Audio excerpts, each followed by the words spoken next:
موعد وتوقيت مباراة الزمالك وبيراميدز القادمة في المرحلة الثانية من الدوري المصري، وذلك بعد حسم نادي الزمالك التأهل رسميا لنهائي الكونفدرالية بعد التعادل السلبي مع شباب بلوزداد في مباراة الإياب.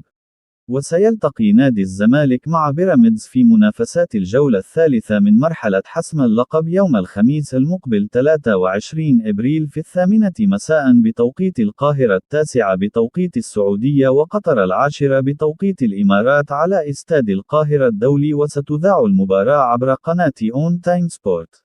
ويتصدر نادي الزمالك ترتيب جدول المسابقة في المركز الأول برصيد 46 نقطة بفارق نقطتين عن نادي بيراميدز في المركز الثاني برصيد 44 نقطة. وسيلتقي نادي الزمالك بعد مباراة بيراميدز القادمة مع إنبي في منافسات الجولة الرابعة من المرحلة الثانية في الدوري المصري يوم الاثنين 27 إبريل. وتعادل بيراميدز مع المصري البورسعيدي بهدف لكل فريق في الجولة الثانية من المرحلة الثانية في الدوري المصري قبل مواجهة نادي الزمالك القادمة، بينما لم يلعب الزمالك مباريات في هذه الجولة.